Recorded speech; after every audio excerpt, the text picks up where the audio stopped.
Boa tarde a todos e a todas. Ninguém pensa de participar então do meu relacionamento ao governo.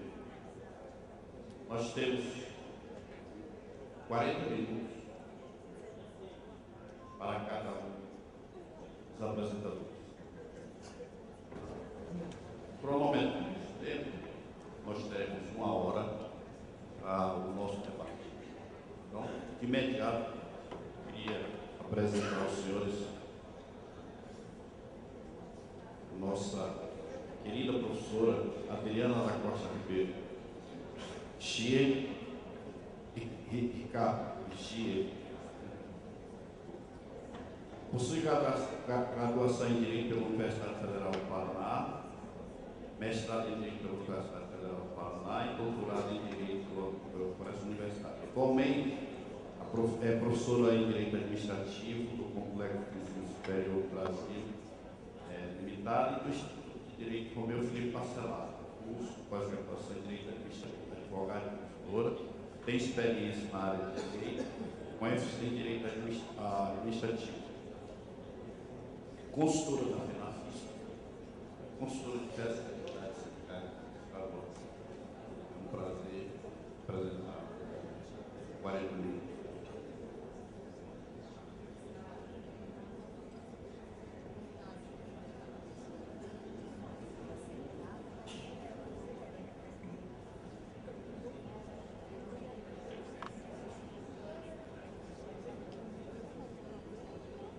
Senhoras e senhores, boa tarde a todos. Gostaria de iniciar cumprimentando o senhor presidente da FENAFISP, o senhor Manuel Isidro, que veio nos mostrando, junto com todos os membros da diretoria, que o movimento sindical ainda é relevante no Brasil, principalmente para a construção daqueles sonhos que a gente tem, escondidos no recôndito do peito, de transformar esse país num país melhor. Gostaria de saudar também, antes dos demais componentes da mesa, o senhor Agenor Carvalho Dias, presidente do SINDAFEP, Sindicato dos Auditores do meu estado, do Paraná, que organizou junto com a FENAFISP esse brilhante evento. Quero dizer de público que, para mim, falar que hoje é emocionante. Já tive a honra de ser convidada para falar em vários eventos da FENAFISP, em vários eventos das entidades sindicais, mas falar no meu estado tem um sabor diferente. E é a primeira vez que eu aqui falo, então eu agradeço a Genor pelo convite, a todos os membros da FENAFISP, e quero fazer de público um elogio à diretoria do SINDAFEP, que vem já há muito tempo construindo aqui um sindicato que realmente é exemplo para o nosso país, não só em relação à defesa dos direitos da categoria, mas também colocando o sindicato na sociedade, colocando o sindicato na rua. Isso realmente nos deixa extremamente felicitados. Muito bem, queridos amigos, Liduíno, que fazem parte da mesa, Fabiano e demais componentes da mesa, excelentíssimo ministro José Delgado, que honra e que responsabilidade falar ao seu lado. A gente sabe o exemplo de homem que é o ministro, o exemplo de professor e o exemplo de julgador. Ao lado das suas obras acadêmicas, até hoje, continuamos citando os seus votos pelo brilhantismo e pela profundidade que eles têm. Então, falar ao lado do livro, como eu sempre digo, falar ao lado do livro é sempre uma responsabilidade. Professor, ilustríssimo professor Vasco Branco Guimarães, que muito também nos honra participar dessa mesa com o senhor, estou extremamente honrada, e dizer que o professor Vasco, na verdade, é quase um brasileiro, né? De tanto que passeia por nossas terras, dividindo com a gente o seu enorme cabedal de conhecimentos. Demais integrantes da mesa, homenageia a todos na pessoa, então, do senhor Liduíno, demais congressistas. Comecemos. Senhor Liduíno, começa agora o meu tempo, né? 40 minutos a partir de agora. Muito obrigada. Bom, como eu disse antes, foi uma honra para mim participar desse CONAFISP aqui no meu estado. E eu estava dizendo na hora do almoço com alguns amigos que a vida leva a gente por alguns caminhos que a gente nem imaginou serem possíveis na nossa história. Mas por força de um queridíssimo amigo, o Dr. José Carlos de Carvalho, que é também do SINDAFEP, está lá, Dr. José Carlos, sempre digo que ele é o responsável por isso, porque foi a minha primeira causa no escritório. Ele sabe disso, o professor Romeu Felipe Parcelado me chamou para atender uma causa do SINDAFEP, e até hoje, uma parceria maravilhosa que a gente tem com o sindicato, eu tenho a honra de ser advogada deles. Hoje em dia, o doutor Olavo que me aguenta, né, doutor Olavo, com as nossas reivindicações cotidianas. Mas estamos hoje aqui para falar da PEC 186. E é muito legal falar sobre a PEC agora, ainda em novembro, porque os senhores sabem que ela realmente teve aí uma modificação, teve aí um evento que nos deixou muito felizes. Na verdade, a PEC 186 foi apresentada em novembro de 2007, vejam os senhores que já faz algum tempo, pelo deputado federal Décio Lima, e ela propunha na sua redação original basicamente 3 itens. Primeiro, a edição de normas gerais aplicáveis à administração tributária e aplicáveis à administração tributária de todos os entes federativos, já trazendo, portanto, um indicativo para a edição da lei orgânica. Impunha, já na sua redação original, o tratamento nessa norma geral dos direitos, deveres e prerrogativas dos cidadãos, dos servidores que integram a administração tributária. E ainda um ponto essencial e fulcral, ao qual eu vou voltar várias vezes ainda na palestra de hoje, a PEC já estabelece autonomia administrativa, financeira e funcional. Na minha opinião, essa é a grande menina dos olhos da PEC 186. Mas o fato é que, apesar dessas maravilhosas ideias que a PEC vem divulgando, ela vinha dormindo no berço esplêndido. Estava, mesmo com todo o trabalho incansável das entidades sindicais, e os senhores sabem que é incansável mesmo, né? São vários representantes dos senhores que passam o dia inteiro naqueles corredores do Congresso. Apesar disso, apesar dos trabalhos de inúmeros deputados também, cito dentre eles o deputado Dado, o deputado Décio Lima, a PEC não vinha recebendo a sua devida atenção. Ela estava, na verdade, mortinha lá no cemitério das PECs, que é a Comissão de Constituição e Justiça, ou que era cemitério para nós agora. Mas o esforço de tanta gente junto certamente faz com que o universo conspire. E o universo conspirou mais uma vez para o bem. O deputado Décio Lima, de Santa Catarina, vira o presidente da Comissão de Constituição e Justiça da Câmara. E tão logo assume a presidência, na sequência, já coloca a PEC em votação. E a PEC 186, nossa PEC 186, é aprovada por unanimidade na Comissão de Constituição e Justiça. Vencemos o primeiro grande desafio. A PEC trata de matéria constitucional. Nenhuma das inovações que a PEC se propõe, né, essa questão da autonomia, a questão dos direitos e garantias e das próprias normas gerais da administração tributária, nenhuma dessas questões fere o pacto federativo, nenhuma dessas questões fere, portanto, aquelas demais normas que constam na Constituição. Temos o primeiro aval, que não é um aval dos professores que tratam do tema, não é um aval da categoria que se dedica na luta sobre o tema, é um aval da Comissão de Constituição e Justiça. Isso já é muita coisa. Isso foi em julho desse ano. Na sequência, é instalada a Comissão Especial da PEC 186. E nessa Comissão Especial, agora, em outubro e novembro, através dessa comissão, foram realizadas diversas audiências públicas no Brasil inteiro. E essas audiências públicas foram momentos inigualáveis de cidadania para a categoria. Por quê? Porque a participação das entidades sindicais nessas audiências, a participação da sociedade nessas audiências, fez com que os deputados enxergassem que esse não é realmente um projeto só daqueles que estão ali todo dia no Congresso fazendo o trabalho sindical. É sim um projeto de toda a categoria do Fisco Nacional. Essa força mostrada pelos senhores que aqui estão e que estavam nas audiências que aconteceram no decorrer do mês passado e desse mês, essa força faz com que o relatório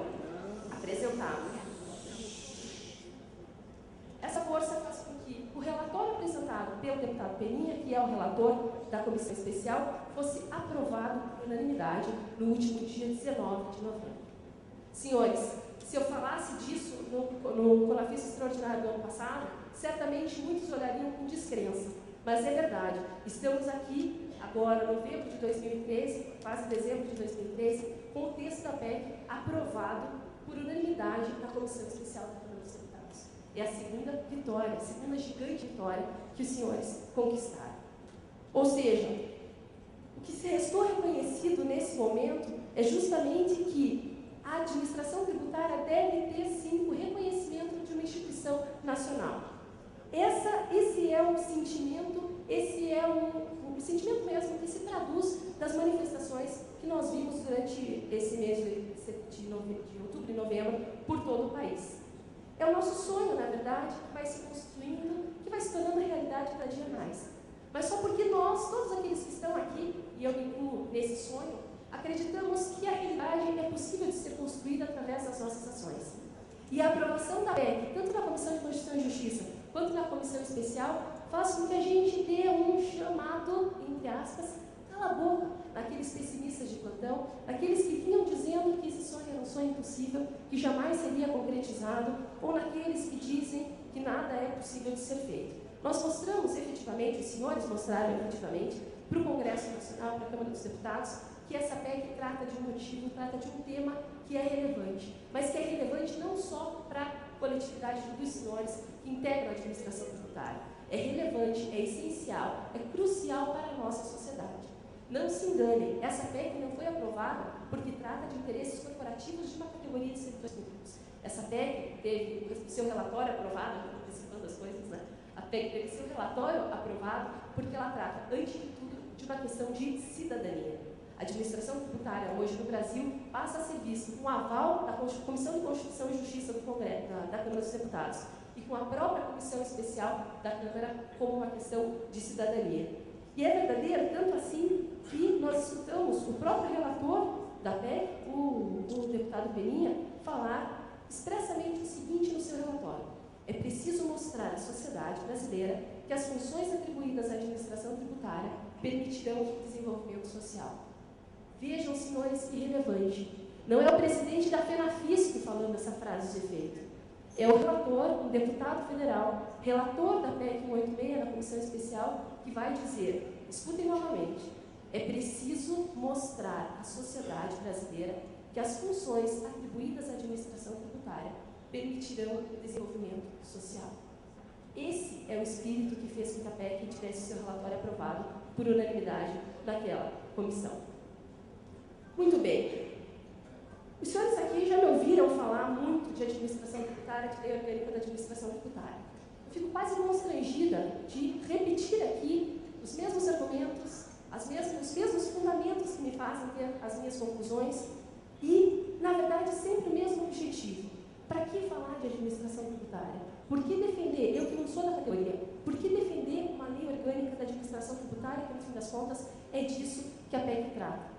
Ora, vou continuar falando de lei orgânica da administração tributária justamente porque entendo que, assim como instituições como o Ministério Público, Magistratura, Defensoria Pública e Procuradorias do Estado são fundamentais para a construção da nossa democracia, eu tenho absoluta convicção que a administração tributária, tratada como instituição, que a lei orgânica da administração tributária é questão, sim, de justiça. É a justiça fiscal que trata, sem dúvida nenhuma, é a justiça fiscal que essa lei orgânica futura, que será aprovada, vai assegurar, sem dúvida, mas é também uma questão de justiça. A administração tributária, estruturada a partir da lei orgânica, trará para nós uma realidade, sem dúvida alguma, que é a realidade voltada para os nossos sonhos de construir um Brasil melhor. Por isso eu me sinto um pouquinho confortável de repetir as mesmas ideias. E na linha de Gramsci, já que já tivemos o professor italiano falando aqui no painel anterior, na linha de Gramsci eu afirmo, mais uma vez, né, quando uma ideia, quando se tem um movimento cultural que tende a substituir o senso comum e as velhas concepções do mundo, essa ideia deve repetir incansavelmente, deve ser repetidos incansavelmente os mesmos argumentos, variando apenas suas formas. Essa é uma frase do Gramsci que eu uso, então, para legitimar tudo aquilo que eu vou falar daqui para frente, que são as mesmas ideias que os senhores já conhecem. Então, é justamente isso que a gente vem fazer. E essas sementes aqui são repetidas com esse sentimento de que nós conseguimos construir uma cultura para a institucionalização da administração tributária. Pensando não só os direitos deles, as categorias, mas muito mais, pensando na administração tributária voltada ao atendimento do interesse público. Esse é o nosso singelo objetivo. E se é o meu objetivo, enquanto estudiosa do tema, é a missão dos senhores que integram a administração tributária e que, no final das contas, atuam todo dia colaborando para que esse ideal de país seja possível. Bom,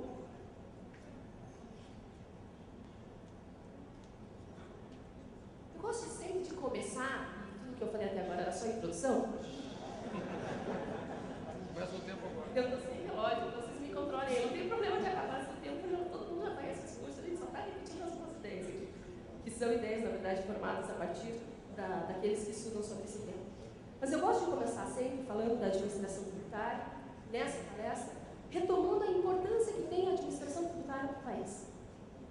Senhores, eu sei que os senhores têm noção da importância da atividade que os senhores desempenham no dia a dia. Eu tenho absoluta convicção disso. Mas será que os senhores têm importância, os senhores têm consciência da importância que é a administração tributária para o país?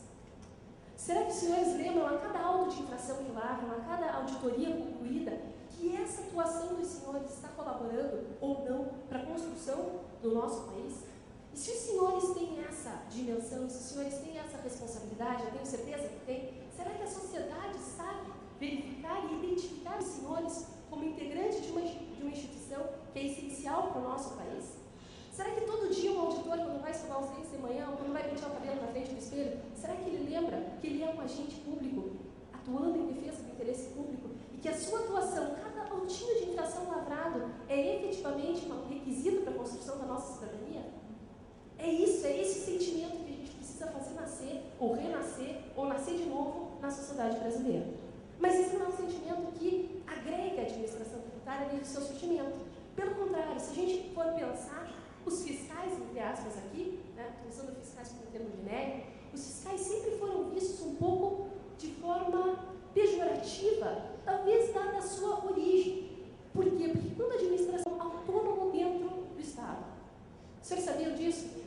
Existia lá na Carta de 1924 a previsão de um órgão autônomo chamado Tribunal do Tesouro Nacional. Vejam, em 1824 já se sabia da importância da administração tributária, importância essa que justificou exatamente o Constituinte naquele momento colocá-la como um tribunal do Tesouro Nacional. Mas é preciso que se diga que naquele momento receita e despesa faziam parte desse, então, tribunal. Mas depois dessa citação de 1824, depois desse status que tinha em 1824, curiosamente a administração tributária desaparece das cartas constitucionais. E só retorna, então, na Carta de 1967, com pouquíssimas citações. Nenhuma delas, nenhum dos dispositivos da Carta de 67 e das que se sucederam, trata efetivamente do que é administração tributária. Isso foi trabalho do Código Tributário Nacional, que também se absteve de dizer o que é, afinal de contas, administração tributária. E isso é o que faz com que a sociedade não só tenha no primeiro momento, aquele preconceito em relação aos fiscais, mas também tem essa dificuldade de entender, afinal de contas, quando a gente fala de administração tributária, a gente está falando do quê? A gente está falando do fiscal, a gente está falando do auditor, a gente está falando da atividade da administração tributária, a gente está falando de direito tributário, afinal de contas, do que se fala quando se fala de administração tributária. Na minha modestíssima concepção, já na Constituição de 88, quando o Constituinte originário previu no artigo 145, parágrafo 1º, fez a referência à administração tributária, desde esse dispositivo já parece surgir da Constituição a feição que tem para a administração tributária. Não é só um conjunto de servidores. A administração tributária, já pelo que nós temos a partir do artigo 145 da Carta Magna, já se coloca como uma instituição. E é esse o papel que deve ter no país a administração tributária. Curioso é que a valorização da administração tributária se deu num momento no Brasil em que os ventos neoliberais por aqui sopraram. A valorização mesmo, constitucionalmente falando da administração tributária, se deu principalmente com a emenda constitucional número 42, que é de 2003. Sabemos que também a emenda 42 foi fruto de imensas lutas políticas, sem dúvida. Mas ela funda no Brasil aquilo que os teóricos têm chamado de uma nova administração tributária, que junto com os mecanismos trazidos pela Lei de Responsabilidade Fiscal e junto com outras políticas que foram incitadas pelo então governo nacional, governo federal, a administração tributária passa a ter a função também de agir bem, de atuar bem, para garantir a chamada saúde fiscal do Estado. Esse é um objetivo modesto da administração tributária. Não é só garantir a saúde fiscal do Estado, é garantir a saúde fiscal do Estado para a consecução dos direitos sociais. Essa é a finalidade, essa é a ideia que eu quero repetir milhões de vezes. É para isso que serve a administração tributária. Mas para isso foi necessário os avanços que a própria emenda constitucional trouxe. O Constituinte, na verdade, esse Constituinte derivado, já reconheceu, através dos vários dispositivos constitucionais, que as funções realizadas pela administração tributária são funções essenciais do Estado. Essa palavra não é uma palavra que somente nós usamos, é o que está previsto na Constituição. Mais do que isso, e se por isso, se as atividades da administração tributária são essenciais do Estado, o Constituinte Reformador reconheceu a necessidade de assegurar recursos prioritários. A administração tributária tem recursos prioritários e é uma das raríssimas exceções do Brasil para a possibilidade de ter vinculação de receitas. Que categoria de servidores que tem isso previsto já no texto constitucional, senhores? Senão aquelas que integram as carreiras mais importantes do nosso país. ver que devemos afirmar a noção básica de que a administração tributária no Brasil, portanto, seja pelo enfoque dado pelo Constituinte originário e, mais ainda, pelo enfoque fortalecido pelo Constituinte Reformador de 2003, a administração tributária é uma instituição nacional. Instituição ao lado do Ministério Público. Instituição que tem que estar ao lado das demais instituições desse país que estão direcionadas à construção da cidadania. Mas a experiência, senhores, e aqui talvez os senhores devessem estar no meu lugar para falar, a experiência ainda é muito trágica. A experiência cotidiana de quem tem conhecido um pouquinho da administração tributária pelo país, como eu estou tendo o privilégio de conhecer, através das inúmeras assessorias que venho desempenhando, a experiência nos mostra que não bastou o Constituinte Reformador dizer que as atividades são essenciais. Não deu conta a previsão constitucional dizendo que a administração tributária tem recursos prioritários. Mesmo assim, mesmo com toda essa previsão da Constituição, seja do Poder Constituinte originário, seja do derivado, mesmo com toda essa preocupação, a realidade da administração tributária ainda está muito distante daquela que nós queremos ver consagrada. Não são raros os exemplos de postos fiscais que não têm as mínimas condições de trabalho para os seus servidores. Não são raros os exemplos que nós temos aí, passeando pelo Brasil, que a gente escuta de depoimento mesmo do auditor, dizendo: Adriana, você não sabe como é difícil quando a gente chega numa determinada empresa para fazer o auto de infração e a gente não tem condições de fazer esse auto, porque a gente recebe um telefonema de alguém dizendo que não precisa mais fazer. Que não precisa mais fazer a auditoria daquela empresa. Os senhores sabem muito melhor do que eu os exemplos caóticos que a administração tributária ainda sofre cotidianamente. Para falar dos mais importantes e para falar dos menos importantes, tem vários estados dentro da federação que os postos fiscais, que os locais de atendimento, que as unidades da administração tributária não contam nem com as mínimas condições de trabalho. Eu falava sempre, citava sempre o exemplo da falta de ar-condicionado, né, em algumas dependências das administrações tributárias. Pasmei quando eu ouvi que não é só ar-condicionado que falta. Às vezes é o sindicato que tem que fazer vaquinha para comprar cadeira para o posto fiscal, às vezes é o sindicato que tem que providenciar papel para a impressora, às vezes é o sindicato que tem que providenciar até mesmo tinta para as impressoras. Claro que eu posso estar falando de alguns exemplos isolados no Brasil, mas infelizmente o que eu tenho visto pelos estados que tenho passado é que não são exemplos isolados. Por que eu trago essa trágica experiência que vocês devem viver, ou pelo menos ter notícia em relação aos seus colegas? Para mostrar, senhores, que o que tem hoje na Constituição ainda não basta. Para mostrar, na verdade, que é preciso avançar. E é preciso avançar como? Através da PEC 186. Para mostrar para os senhores que essa PEC 186, quando tiver a sua aprovação e permitir, portanto, a aprovação da lei orgânica do fisco, da lei orgânica nacional do fisco, da nossa carinhosamente chamada de LOAT, é a partir daí que essas condições efetivamente serão alteradas. Por quê? Porque a PEC 186 nos dá a condição absoluta. Mais 10 minutos. Agora que eu não tenho a PEC, mas eu vou respeitar o tempo. A PEC 186 nos dá condições absolutas de construir essa administração tributária preocupada, sim, com os anseios sociais. Por quê? Porque através da PEC nós temos a possibilidade, então, de institucionalização dessa administração tributária. E o que é institucionalizar? O que significa institucionalizar a administração tributária? Eu não sou ingênua, eu sei que existe administração tributária no país. Eu sei que mesmo sem ter uma estrutura autônoma e independente, os senhores desempenham todas as atividades da administração tributária cotidianamente. Mas nós precisamos da institucionalização, porque ela cuidará da estrutura que tem que ter a administração tributária, da função específica e concreta que cada auditor realiza referente à administração tributária, mas ela traz um dado mais essencial, que não é só estrutura e não é só função. E é um dado que aqui sim, eu acho que a gente tem que botar toda a nossa energia. A criação da instituição da administração tributária permitirá legitimar a atuação dos senhores perante a sociedade. Eu já tenho repetido isso, me perdoem a repetição, mas eu acho que a ideia é extremamente válida. A sociedade não sabe que o posto de saúde depende dos senhores. A sociedade não sabe que a escola depende dos senhores. A sociedade não sabe que o hospital depende da atuação concreta dos senhores. E, portanto, quando o governo de plantão vai contra as suas garantias funcionais, vai contra as suas garantias de independência, a sociedade não faz nada.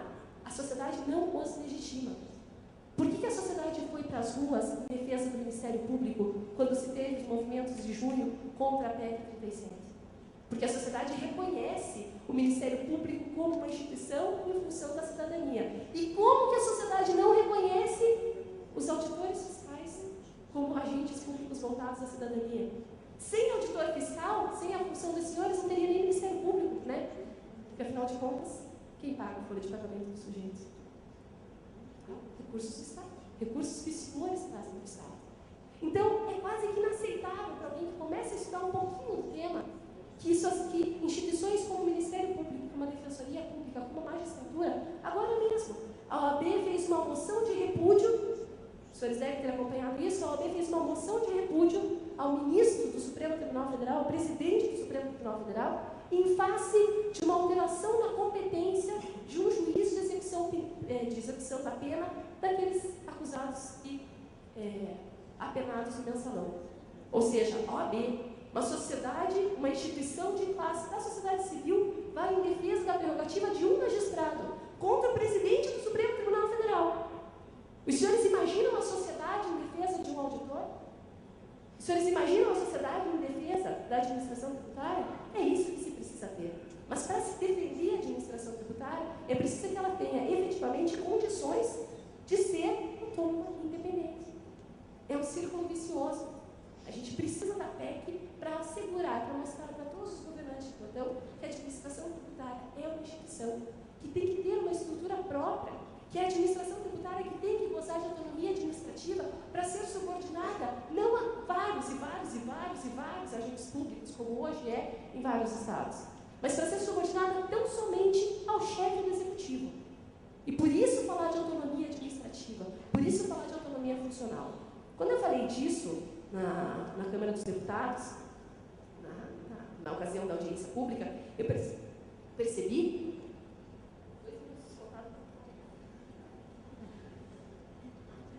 Quando eu falava da questão da autonomia na audiência pública, eu percebi que os inúmeros deputados que estavam ali meio que se remexiam na cadeira, de certa forma, incomodados. Como assim autonomia? Será que agora os advogados, os assessores da FENAFISCO estão tentando defender, através dessa autonomia, a criação de um quarto poder? Claro que não. Não é disso que se fala. Na verdade, todo o Estado, ninguém aqui ousaria ter uma opinião divergente de que o Ministério Público, apesar de todo o poder, entre aspas, que tem, apesar de toda a função importante que desempenha, apesar de toda a independência de que goza, o Ministério Público nada mais é do que uma instituição, enquanto um conjunto de órgãos subordinado também ao chefe do Poder Executivo. Tem independência. Só que, como assim, Adriano? O Ministério Público é autônomo e independente. Olha a consciência que nós cidadãos já temos em relação ao Ministério Público. Ele é autônomo e independente, sim, mas ele integra o Poder Executivo. É tão forte essa autonomia e independência do Ministério Público que nós, cidadãos comuns, acabamos achando que ele é quase uma pessoa jurídica à parte. Não é. Não é. E suas ações estão, pela lei, subordinadas ainda ao crivo do Poder Executivo, do chefe do Poder Executivo.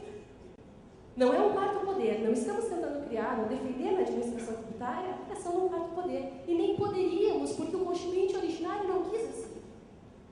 Nem poderíamos.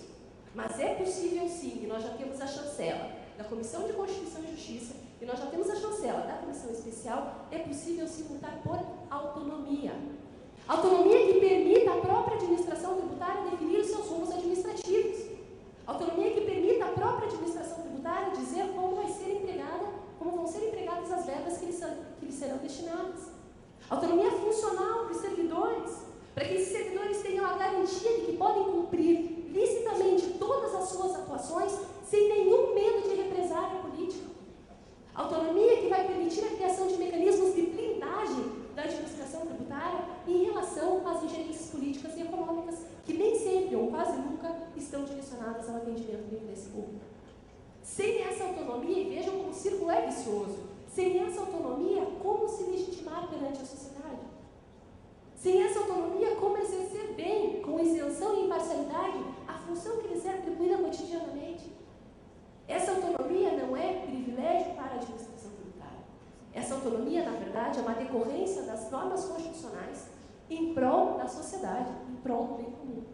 E eu tenho absoluta convicção que a PEC 186 só deixará de ser PEC e passará a ser emenda constitucional quando a sociedade também se apropriar desse processo. Assim como eu vi vários deputados na comissão especial, deputados que não são, entre aspas, amigos do fisco, que não têm uma tradição de defesa dos direitos dos servidores do fisco. Mas quando eu vi esses deputados, que nem são aqueles com os quais os senhores trabalham cotidianamente, que são aqueles que não se sabe às vezes muito bem para onde vão. Quando esses deputados repetiam que a administração tributária, que a lei orgânica da administração tributária é essencial para o Estado, quando esses deputados falavam disso, era esse sentimento que fazia brotar. É a sociedade que tem sim que saber que os senhores são essenciais para a atuação e para a concretização do Estado nos termos que nós queremos, nos termos que a Constituição de 88 propugna. E para isso é necessário também que haja essa autonomia nas três esferas, autonomia funcional, autonomia administrativa, autonomia financeira, mas haja também mais. A PEC não trata só de autonomia, a PEC trata e atribui a missão da edição das normas gerais da administração tributária, ou seja, da futura LOAD, para garantir também um conjunto de direitos e deveres para aqueles que integram a administração tributária. É preciso que os seus direitos e os seus deveres estejam protegidos numa legislação própria, que é a lei orgânica. É preciso que não haja nenhum tipo de mecanismo de ingerência sobre os direitos básicos dos servidores. Existe uma série de afrontas aos direitos dos servidores que a gente vê cotidianamente. Num estado extremamente irrelevante da federação, esses dias a gestante era prejudicada, a gestante auditora era prejudicada. Por quê? Porque naquela legislação daquele estado, o governador de plantão que dura muito, né? Mas enfim, aquele governador de plantão entendeu que o tempo de licença maternidade não podia ser contado como tempo de efetivo exercício para a função. O que os senhores acham? Vocês conseguem imaginar uma lei como essa atingindo os direitos das promotoras de justiça? Vocês conseguem imaginar uma lei como essa atingindo os direitos das magistradas? Jamais. Jamais. Jamais o Poder Executivo teria coragem de afrontar os direitos dessas duas categorias. A não ser através de emenda constitucional, né? Daí a maldade generalizada e a gente sabe que ela existe mesmo.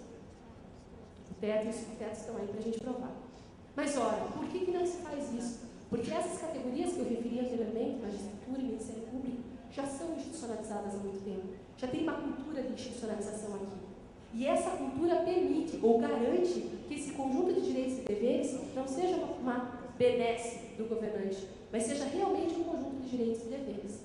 Esse é o problema, às vezes, de falar com integrantes do fisco.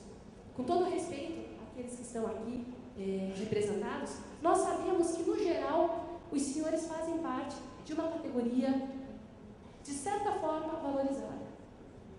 Os senhores sabem disso. A gente não pode dizer que a luta de vocês hoje está no mesmo patamar que a luta de categorias de base, como, por exemplo, professores médicos. É ruim, está ruim ainda, a gente precisa de muito mais, sem dúvida. Mas vocês já conseguiram conquistar muito. Mas o preço que vocês pagam por essas conquistas e a rotatividade dessas conquistas é muito alta. Eu sei que tem estados que tem lá uma parcela de remuneração extremamente interessante que está acima do teto. Ótimo, sensacional. Mas está acima do teto porque houve uma briga política, houve uma conquista política, e essa conquista política é instável. E é instável por quê? Porque se amanhã ou depois for eleito um governador que entenda que não pode ser pago fora do teto, que mude a interpretação legislativa, vai tirar essa gratificação, essa PEC, sei lá o quê. Adriana, teoria da conspiração, estou querendo criar medo? Não estou querendo criar medo, estou só trazendo para os senhores exemplos que os senhores mesmos me dão. Os senhores têm muitos direitos hoje, eu não tenho absolutamente nenhuma dúvida disso. Dentre as categorias de servidores públicos, são, na maior parte dos estados, uma das categorias mais valorizadas. Talvez logo abaixo dos magistrados e dos integrantes do Ministério Público. Mas as conquistas dos servidores do fisco só foram feitas assim porque os senhores têm muita força política.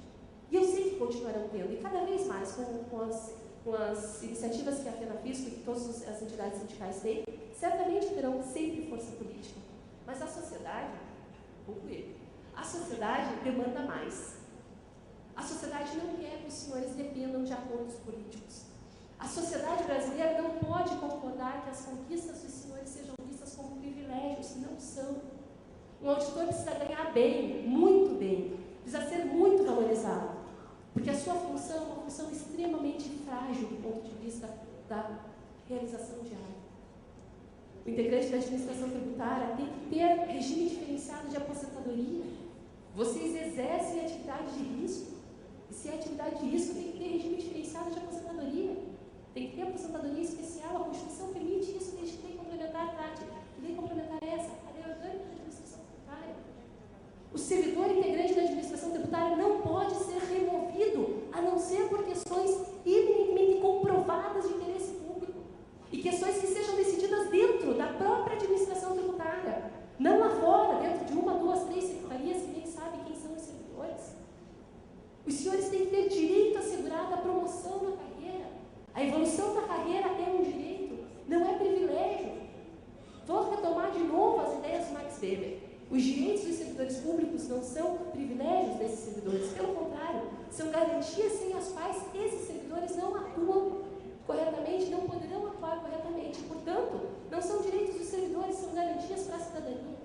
Sou eu, como cidadã, que preciso ter a certeza de que o auditor fiscal do meu estado pode fiscalizar, deve fiscalizar e vai lavrar o auto de infração de qualquer empresa que esteja praticando uma infração. Mesmo que a empresa seja da filha do governador.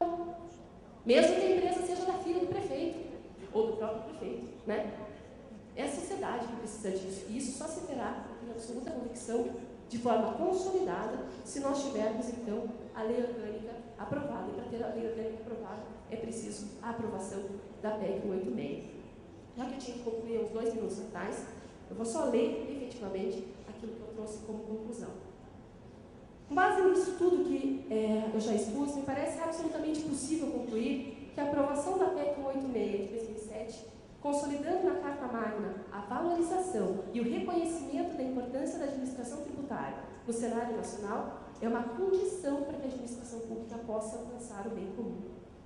Vejam, senhores, segundo os dados dos organismos internacionais, desde 2007 o Brasil é considerado um país rico. Classificação do FMI. Atualmente, inclusive, de acordo com os dados do FMI, a economia brasileira apresentou um PIB de mais de 2,3 trilhões. Isso faz com que nós estejamos entre as 10 maiores economias do planeta. Sempre nos foi dito que dependia de dinheiro para a concretização dos serviços públicos no Brasil. Sempre nos foi dito que o Brasil não tinha níveis bons de prestação de serviços de educação, saúde, etc., porque não tinha recursos para isso. Penso que esses dados que nos colocam dentre uma das 10 economias do país, na verdade, em 7º lugar, demonstram o contrário. Infelizmente, como eu coloquei aqui, os indicadores sociais nos colocam numa posição bem distante do 10º lugar no Índice de Desenvolvimento Humano.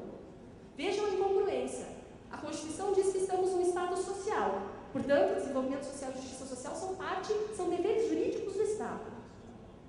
A economia do Estado brasileiro está entre as 10 melhores do mundo, 7º lugar. E na lista do índice dos países que compõem a lista do índice de desenvolvimento humano, os senhores sabem qual é o nosso lugar? 85º. A gente está atrás de países muito maiores que a gente, como, por exemplo, Argentina, Uruguai, Cuba, México, Costa Rica, Venezuela e Peru. Só para citar alguns. Não fui falar da Suíça, não fui falar da Holanda, não fui falar dos Estados Unidos, não fui falar da Itália. Estou falando aqui de países que têm condições muito mais precárias que as nossas. E nós estamos em 85º lugar. Sem dúvida, senhores, proclamado Estado Social e Democrático de Direito somente se perfaz se assegurar aos cidadãos condições de usufruir esses direitos, que são os direitos contemplados no IDH. Por isso, a função estratégica da administração tributária, a missão da administração tributária é corrigir realmente as falhas que existem na redistribuição de renda do nosso país. Não só pelo implemento da arrecadação, que isso os senhores já fazem e fazem muito bem, mas também pelo desenvolvimento de políticas que possam consagrar a justiça fiscal. Inclusive, e isso tem sido algo que eu tenho levado bastante, inclusive mediante o incremento de projetos de educação fiscal. Como já referi a Aristóteles, com quem eu sempre gosto de terminar, vocês sabem que está chegando no fim, a parte boa de conhecer minha palestra, eles já sabem, né? Está terminando. Como já referi a Aristóteles, o Estado deve existir com a aspiração de trazer equidade para o povo. Esse desiderato aqui no Estado brasileiro somente será atingido com a construção de uma administração tributária eficiente e atuante, que possa permitir ao Estado brasileiro a conquistação dos objetivos já previstos na Constituição. A luta à água, eu bem sei. Aqueles que estão vinculados a uma política de apadrinhamento, aqueles que têm a corrupção e o jeitinho como regra, certamente se colocarão contra a aprovação da PEC 186. Certamente esses se colocarão contra a construção de uma LOAD, porque um fisco independente e autônomo a esse certamente não interessa. Mas eu tenho certeza que se a energia de todos for direcionada para esse fim comum, que é um fim de interesse público, que é um fim que está ligado aos valores do bem, esse Estado brasileiro vai ser o Estado que nós queremos. Não o Estado que a gente vê embaixo dos viadutos, não o Estado que a gente vê nos hospitais lotados, não o Estado que a gente vê nas escolas que não tem, às vezes, nem chão, nem teto, mas sim o Estado que está na Constituição de 88. Esse Brasil melhor, senhores, depende dos senhores, muito mais do que aqueles que estão aqui na plateia, na mesa. Depende dos senhores. Depende da PEC 186, depende da LOAD. É um sonho, sem dúvida, mas talvez mais um sonho impossível pelo qual vale a pena caminhar, pelo qual vale a pena lutar. Agora, já terminando. Em um tempo em que as coisas no Brasil eram bem mais difíceis, Chico Buarque e Rui Guerra falaram do sonho impossível. Uma poesia belíssima de 1972.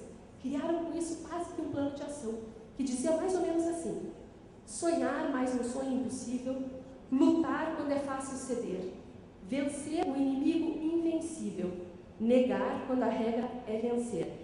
Falam mais muitas coisas bonitas e terminam assim: seja lá como for, em algum momento vai ter fim a infinita aflição e o mundo vai ver uma flor brotar do impossível chão. Façam a emenda, a PEC 186 brotar desse chão. Obrigada.